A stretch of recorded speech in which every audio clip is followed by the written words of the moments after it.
Good evening. My name is Caprice Edmond, School Board Member for Pinellas County Schools, District 7.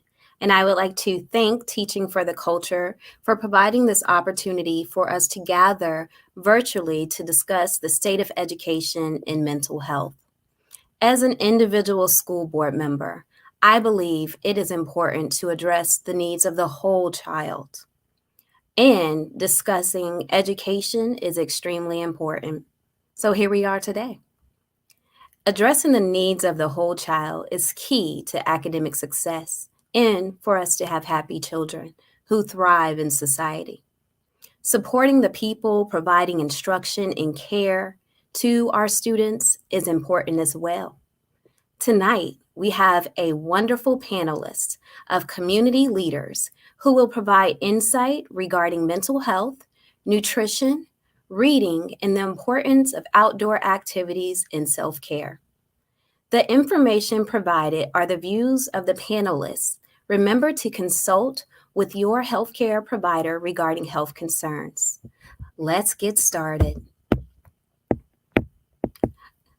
Dr. Ladonna Butler, please briefly introduce yourself. Hello, everybody. I'm so glad that we are gathered today to talk about this important topic. My name is Dr. Ladonna Butler, and I'm a licensed mental health counselor right here in Pinellas County. And I'm pleased to not only serve our own community, but have an outreach nationally. I work with families that have children as young as 0, so during pregnancy, all the way through seniors who are navigating their years and sharing their wisdom. So I'm here to really provide some language around the way that we experience our well-being, as well as some practical tips that we can use in order to support our children through their educational journeys. Fantastic. Can you share what led you on the path to mental health advocacy and support? Oh, wow. So I had support. I think that is the thing that allowed having a guidance counselor, having a family that was really supportive, and having a community that held me well during some of the most distressing times of my life, as well as in moments of joy, really led me on this path to say, I want to be that for other people. I also had the other experience that I hit a really hard time in my adulthood and needed support and didn't have the right person who could hear my story completely and support me in a way that allowed me to feel seen, held, and affirmed. And I think it doubled down my commitment to be the one who was available to listen and provide good health strategy for individuals who are navigating life on life's terms. Dr. Butler, you just touched on so much when we talk about having the right support and resources. That goes back to what I like to call addressing the needs of the whole child. We know that if our children are stressed out or unable to sleep or having other life circumstances occur, that will affect them academically.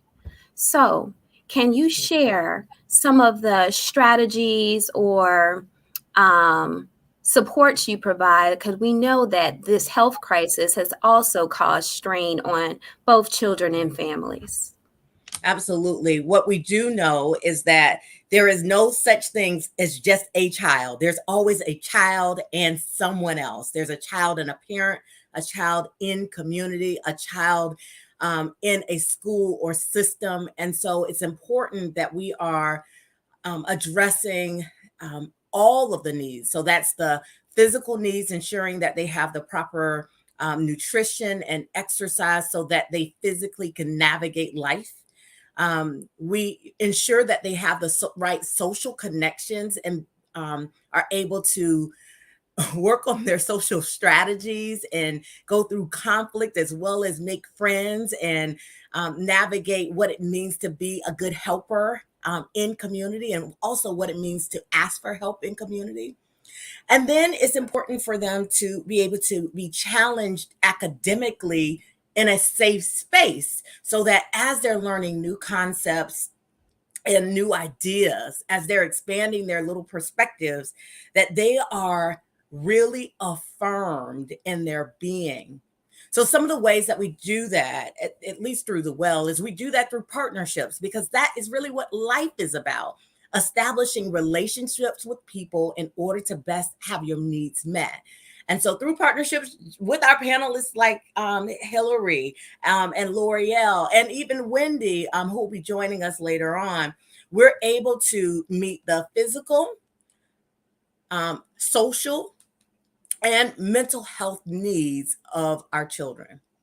Now, if that sounds too big, I'll say small things like ensuring that children have access to materials that affirm them in their being as it is a great way to start. So make sure that they have access to reading materials, media, all types of media that really affirm that they are enough as they are.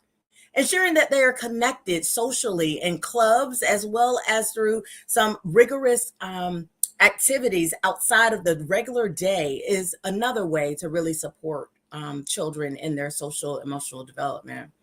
And last but not least, making sure that there are multiple people who can listen to them when they are struggling as well as when they are thriving are other ways to ensure that our children are held and affirmed as perfect little beings as they are.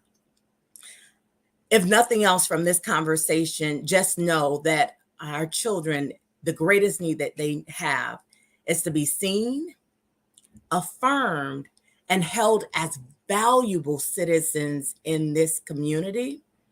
And the way we do that is simply by listening and providing opportunity for them to struggle as well as thrive. Thank you so much, Dr. Butler, for those powerful words of affirmation, inclusion, and supporting.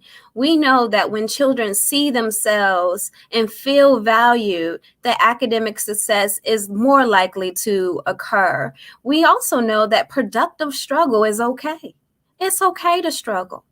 And during times like this, it is so important that we listen to the children, that we ask them, how are you feeling, or their input on things. Some things we may not think that they're ready for, but they are. So listen to the children. Can you provide just a little tidbit? I know that some of the panelists are parents or very active in the lives of children. So how can parents and caring adults who are experiencing some stressors, what are some tips you might have for them? Absolutely. I think it's so important to know that our children are watching. They are watching to see how we are managing our stress. They're watching to see, do we have struggle? Can we relate to what it feels like to not necessarily fit in, not necessarily have the same ideas, and not necessarily know what to do when we have really big feelings? Our kids are watching us. So one of the best things that we can do for our children is to actually let them see that we're not perfect beings. So see a little bit of our struggle and talk to them about the things that we are doing to take care of ourselves. So number one, don't be perfect in front of our children, because then that sets an unrealistic expectation of what it means to grow and develop as a human being. Number two, when you need help, ask for it and ensure our children are watching us ask for the help. Third is take time for these three things: play, pleasure, the things that really cause your heart to smile, and pause.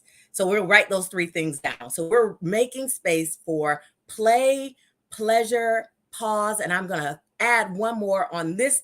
Look, it's fresh off my mind. Pursuit of things that are challenging to us, that will stretch our imagination, stretch our competence level. And those are the things that our babies need to see us do. One of the things that I'll end this statement and say this: mental health is our ability to cope with the normal stressors of life and to make meaningful contribution in our community and to work fruitfully. And so that is really what we are doing as we are modeling for our children what it means to be a productive citizen and a student of life. So I hope those tips were helpful, right? It's nothing else. Make room for play, pleasure, pause, and pursuit as you are navigating through life's struggle. Thank you, Dr. Butler, for providing us with the 4 Ps. The 4 Ps, y'all. Remember the 4 Ps. And all the other additional and helpful tips that you provided as we listen to our children, affirm and uplift them during these times, or just period. Can you please provide how someone may get in contact with you if they're interested? Absolutely. We are encouraging everyone to go to our website. We have activities and events that we're not only hosting, but we partner with other entities in order to ensure that our community has access to activities and opportunities to engage in a way that builds our social capital and our mental health.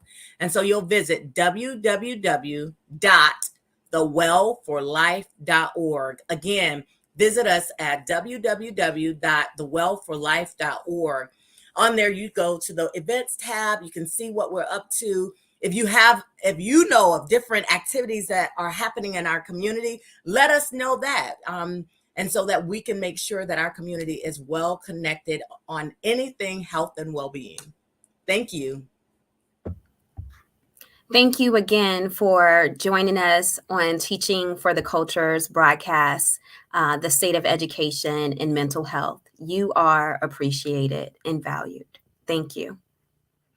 I would like to share some of the Pinellas County Schools website resources that can be found on their website. If you go to pcsb.org and type in mental health, there are several resources available. Also, if your child is experiencing some challenges, you can also reach out to the counselor at the school, and there are other staff from the psychologist to the social worker that are also accessible.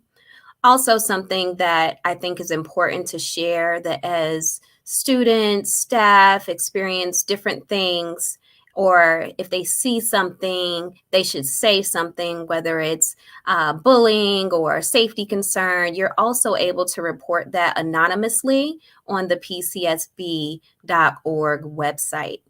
So thank you again for joining us this evening. And now we'll be speaking with Mrs. Van Dyke as she provides additional information about outdoor activities and self-care. Mrs. Van Dyke, would you please introduce yourself? Yes, my name is Hillary Van Dyke. Mrs. Van Dyke is my mom and my grandma. I'm a Ms. And I'm the CEO of Invincible Summer Enterprises. Through that, I do consulting, training, etc., related to diversity, equity, and inclusion, as well as teaching history. I also am an adjunct professor for USF, teaching a class called Teaching Elementary Social Studies, the executive director for the Green Book of Tampa Bay. I'm also an adventure curator for Get Black Outside and She Travels, as well as a volunteer leader for Outdoor Afro. Wow. So thank you for introducing yourself, because you wear many hats and you are valued in our community. Thank you. So how did you become interested in outdoor activities? Why? I think that I have to say it started with my parents. My mom has this huge garden everywhere that we've lived when we lived in Indiana. It's followed her. They both also started a food garden, so just even that little piece of the outside work required. But then also my dad used to take us camping. And so we would go canoeing or horseback riding as well. So it definitely was like instilled at a pretty early age. And then in general, just the fact that we used to play outside all the time. So riding the bike through the neighborhood, roller skating, all of that. So I feel like I spent a pretty big chunk of my childhood outside. But it really wasn't until I became an adult that I identified this love of the outdoors. I didn't really necessarily realize that it was a thing that I liked as a kid. Well, I am sure glad that you found a love for the great outdoors because I've had the opportunity to join you on some of those adventures, and it's fun. And I won't consider or say that I'm not an outdoor person, but I'm learning to become one, and it's very fun. Can you share why you believe experiencing experiences with nature is important for both adults and children? Well, there's a lot of reasons. I keep adding to my list here. So first of all, I do want to say that getting outdoors is the ultimate form of self-care. It's really just bringing yourself back to what is natural for you as a human. Like that was originally part of our DNA, to be outside, living, working, playing, eating. But then beyond that, I think there's a lot of mental health benefits for being outside. If you just think about when you're on a hike and listening to the breeze, listening to the birds, watching the trees sway in the wind, like there's just this really relaxing thing that happens outside. And furthermore, you are really able to get to like a meditative state if you allow yourself to. There's, of course, also the physical health benefits. So you can also just look at being outside as a workout. And when we talk about being outdoorsy, that doesn't mean you have to go, hike Mount Rainier in Washington. Just walking along the waterfront in downtown St. Pete, or walking at your park at Lake Vista Park, all of that is still outdoor activity. And there's a lot of physical benefits that can be reaped from that. And I think even thinking about things like playing basketball, that is outdoor activity if you do it outside. And so I always want to like deconstruct what people think outdoor activity means. Even fishing off a bridge, along a pier, all of that is still outdoor activities that do require some physical calorie burning. I would say also just spiritual health, that ability to just take, 30 minutes to an hour for yourself and just like recenter yourself, breathe deeply, coming back to that like innate being that's inside of you that we let get distracted with, the news of the day. I'm sure you all have seen the memes, but really just taking that moment for yourself to come back to who you're supposed to be. And then I think when I think about students specifically, the educational benefits of being outside are just unmatched by anything that you're going to do in school. All sorts of things you'll learn, whether it's identifying the birds that you see, the trees that you see, learning about how all these different organisms work in concert together in these really interesting and unique ways. Lots of literacy strategies that you can have throughout parks, especially ones that have signs. And even the ones where they have the, can't think of the word, the like actual name for a plant. So we might call it a palm tree, but then it has that other name, and I can't think what the other name is called. But looking at that and breaking that down, to its bare parts and learning about, the Latin language and how that impacts every word that we ever say. And so there's just like no end to the positive benefits of being outside. Oh, and also one more thing, sorry. Physical health too, not just calorie burning, but also like literally like improving blood pressure and things like that. So it's like this very cellular level when you're outside, it's really changing you dramatically. I just wanted to give you some wait time. I appreciate it. Hillary, as I listened to you talk, it reminded me of self-care activities and the importance of self-care. So I know you mentioned some aspects of outdoor activities that could be self-care. Do you have anything else that you would like to add? Yeah, I mean, I think literally any activity you're doing outside is self-care, but I think one thing that should shift is us recognizing and understanding it as such. So not just saying it, but like really understanding, like I'm going on this walk. It might just be a 20-minute walk, but this is my form of self-care today. And just choosing yourself in that moment.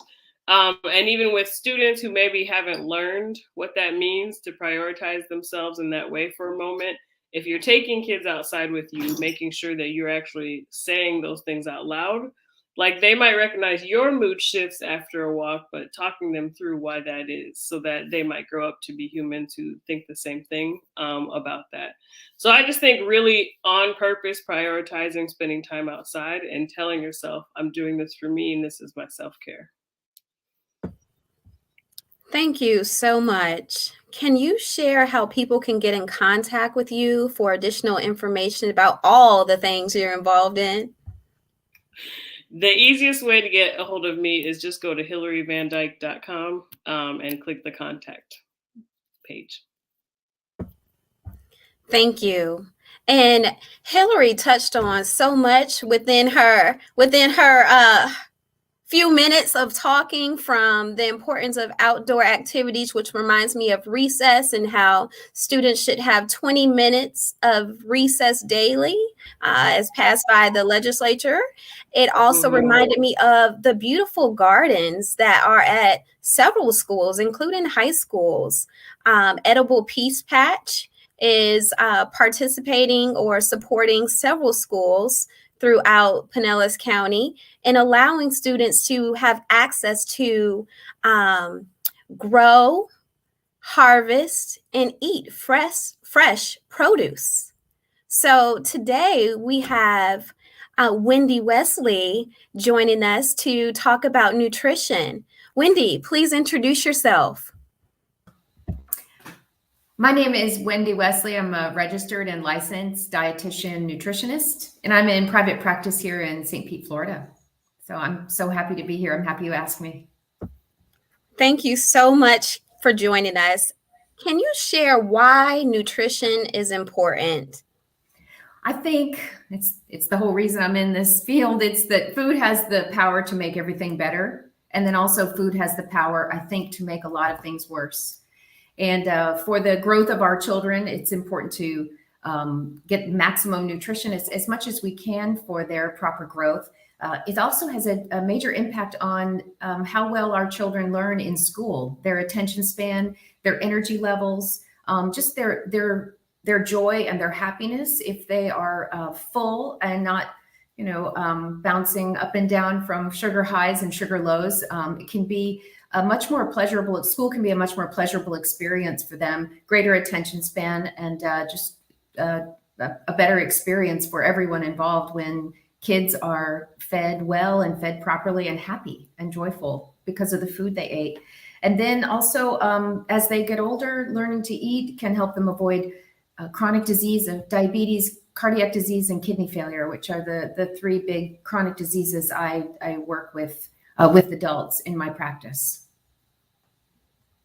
Thank you so much for the work that you do in our community, as well as sharing the importance of eating healthy. Now, this also goes back to addressing the needs of the whole child. If children aren't fed nutritious meals or don't have access to food at all, that becomes a barrier. Mm-hmm. And sometimes there are students that come to school hungry and need to receive an additional snack or additional take-home bags. And that's an issue that we need to address outside of the school system. But I also think it's important that we have this conversation today. Mm-hmm. So there are some parents or families that have some picky eaters. Well, I don't want the broccoli. No, thanks to the cauliflower. Can you provide some tips on how families can incorporate healthy meals? Well, don't do it like I did way back in the day and become a short order cook. I made that mistake, and it took a good amount of time to correct it, meaning that I was so concerned with my own son getting enough calories in.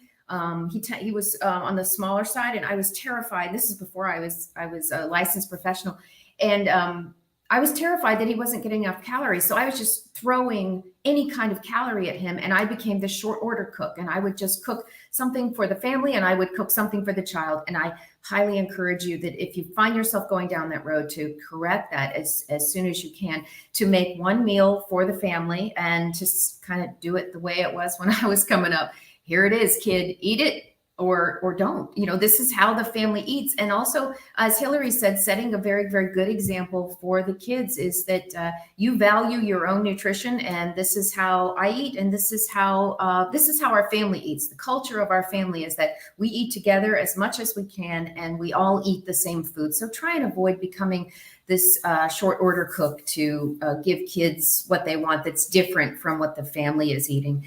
And then the other thing is getting kids involved with cooking. Kids are more likely to eat what they have touched. So if you ask the kids to peel carrots with a vegetable grater, or I encourage you to give kids knives and let them prepare fruits and vegetables. It's the best way to get them going on the fruit and vegetable path early on. So take the time to get kids, if you can, involved in cooking. And if that's just on the weekend, that's okay. And then establish, if as much as you can, a dinner time, and without screens, without television. And this can be an opportunity for the family to come together, to connect, to talk about the day, to talk about issues. And it's done around food. And I think that's very important, that families have time together.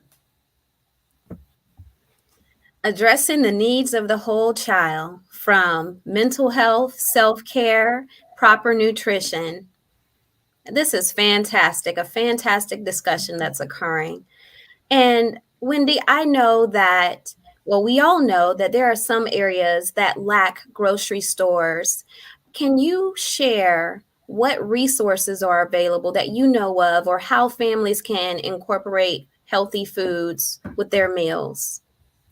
Well, I like for families to not to incorporate frozen vegetables and frozen fruits, and to buy them and store them in the freezer. There is nothing wrong with frozen vegetables and frozen fruits. There is nothing wrong with canned vegetables. There's nothing wrong with canned beans.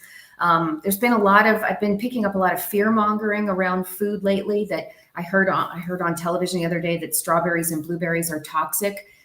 Brought to you by a health expert. I was screaming at the television.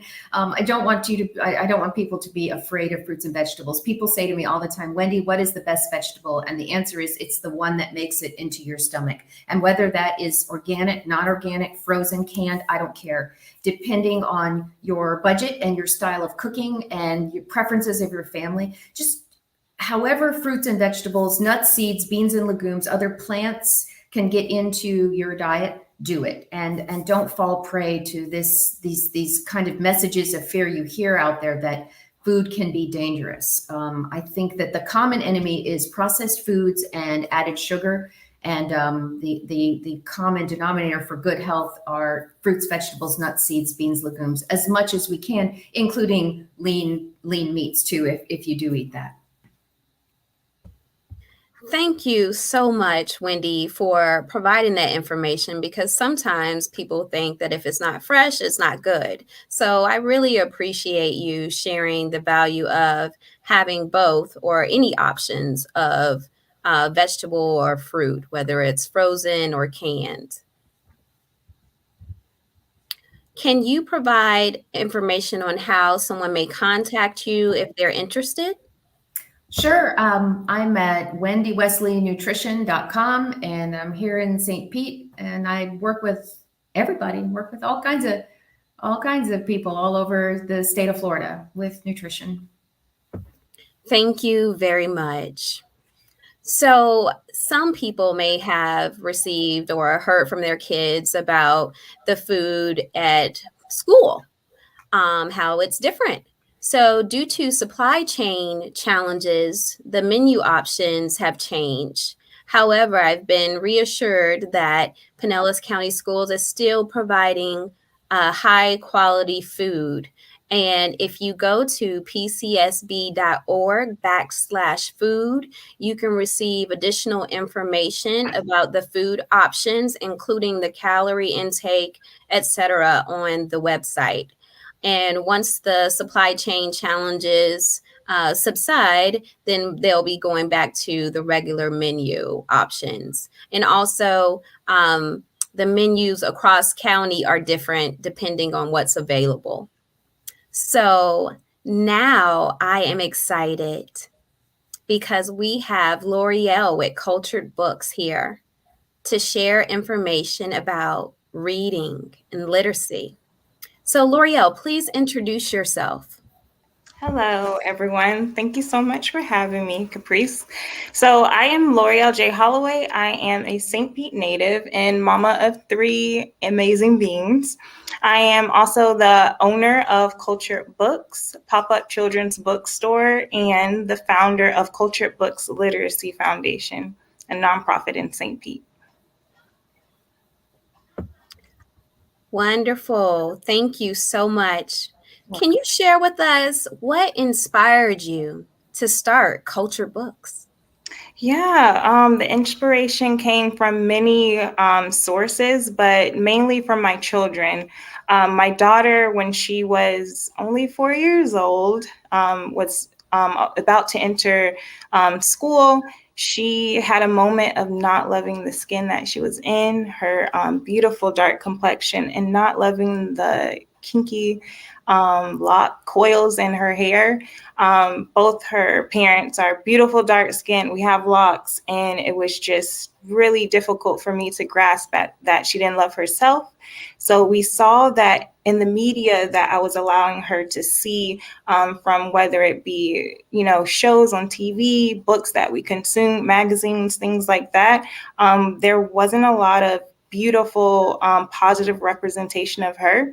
So we turned to, just making sure, I turned to just making sure her bookcase at first was just very positive. One of her favorite books after this, opportunity was Happy to Be Nappy by Bell Hooks. And she still loves that book to this day. But also we just changed what she consumes in the media. I felt that that was also, it led me to know that it was also a need in our community, just because it was a little bit hard to find books that reinforced who she is and the beauty that her culture has. Sorry, go ahead. Go ahead. You can finish. Okay, so that was the beginning of our pop-up bookstore, but through our nonprofit, our mission is to build a community where children and their families live a literacy lifestyle. So to us, literacy lifestyle is not about intervention. It's more about like the everyday moments that impact how we engage in the world around us. So we believe that literacy lifestyle is only possible with the entire family is involved. So we ensure our programs that we have are easy and accessible for everyone in our community. We believe that every child deserves to see themselves in the stories they read. So we focus on culturally relevant content for our community of South St. Pete. And our goal is to bring families a variety of programs with the singular purpose of lifting up our entire community one book at a time. L'Oreal, you have touched on so much. I was going to ask you about all of the initiatives that you currently have going on. You just have so many. We have a lot. So if you would like to share them, you may, or when you provide your contact information, you can talk about them as well. Yeah, we have some amazing family programming coming up. Every first of the month, we have what is called BLC. So it's Breakfast Literacy Community. It's held right now at Wildwood Thomas Jackson Recreation Center in South St. Pete, where we provide breakfast, we read books, and we have community. This month is, not this month, but April, this Saturday, it'll be April. So we're celebrating Poetry Month. We'll be reading from some local poets, and then children will have an opportunity to make poetry themselves and then present it and share if they'd like to. So it's definitely a family event involving all the caregivers, all the aunts, uncles, grandparents. It's family focused. Thank you so much. Something else that you said that reminded me of the words from Dr. Butler and what I was saying about addressing the needs, the whole child. It is so important that children see themselves and feel affirmed and valued. So you starting cultured books from being a parent and seeing that this was a need is powerful. Thank you. And it's inspiring me, you know, when you see something that needs to change or you see a need in our community, speak up or take a chance and start your own business. Yes, something. And, you know, it just seems like a few years ago, students were protesting and asking the district to provide culturally relevant teaching and provide materials where they can see themselves. So to have this resource available in the community for anyone to have access to is definitely appreciated. Yeah, thank you. I think it's definitely needed. Cultured books is an opportunity for families, Black youth, Black families, Brown families, and our other marginalized communities to see themselves loved and valued, similar to what Dr. Ladonna Butler was saying. But it's also an opportunity for families who are not marginalized, white families who can see and learn more about different cultures than their own, but also learn about cultures in a positive light. You know, when we learn about just Black people in general, just like myself going to school, most of the text or Black History Month was centered in enslavement or the Civil Rights era, and we're so much more than that. So we give an opportunity for everyone to learn, but also for ourselves to see ourselves and know that we matter and feel valued. Thank you so much. Can you share how you determine or decide which books you place in the bookstore? Yeah, so we make sure that first and foremost, it is positive reinforcements. We are a small pop-up. We have quite a lot of space to provide, you know, a variety of texts, but we want to make sure that whatever we are picking up will be positive representation of cultures, of history, and it's just really important that we see that, because sometimes it can be hard to just pick up a book about, say, a Black person and it not be about struggle. So you can see a variety of books just about joy, about happiness, books that kids can look up to and aspire to be. So we look for that positivity. And then we also look for just strong narratives. So we also have history books. We have books that high schoolers tend to enjoy, some of the classics, James Baldwin, a few books of those. But yeah, mostly positivity and just books that share our history in a uplifting way, I would say that.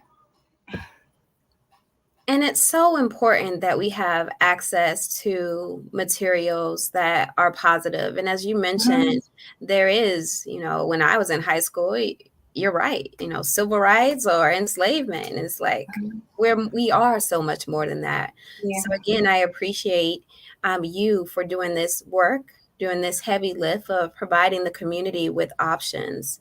Can you please share how the community members or people interested can learn more about cultured books? Yes, you can visit us at www.culturedbooks.org. You can find everything that we're doing in the community, our film series, BLC.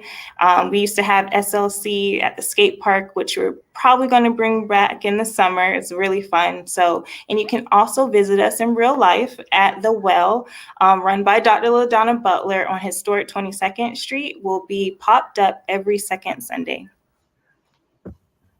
Thank you so much. You're welcome. Thank you. As we get ready to conclude the state of education and mental health, I would just like to share some highlights from or through Pinellas County Schools. Currently, Summer Bridge enrollment is open, so you can go to pcsb.org in order to receive additional information about Summer Bridge. Also, there will be summer camps available after Summer Bridge is over. And then I'd also like to share some information about the Superintendent Search. The Superintendent Search is currently underway. April 13th at midnight is the deadline for candidates to provide their information to Florida School Board Association. For additional information about the Superintendent Search, you can visit pcsb.org/superintendent search for additional information. Also, the most recent Bridging the Gap plan is posted online. You can go to pcsb.org and type in Bridging the Gap or BTG. And one last thing is the late district application enrollment for magnet or fundamental schools is also available. So there are several things that are available and open for you all. Again, if you have any questions regarding Pinellas County Schools, you can visit pcsb.org. You can select contact and contact an appropriate department by submitting a question.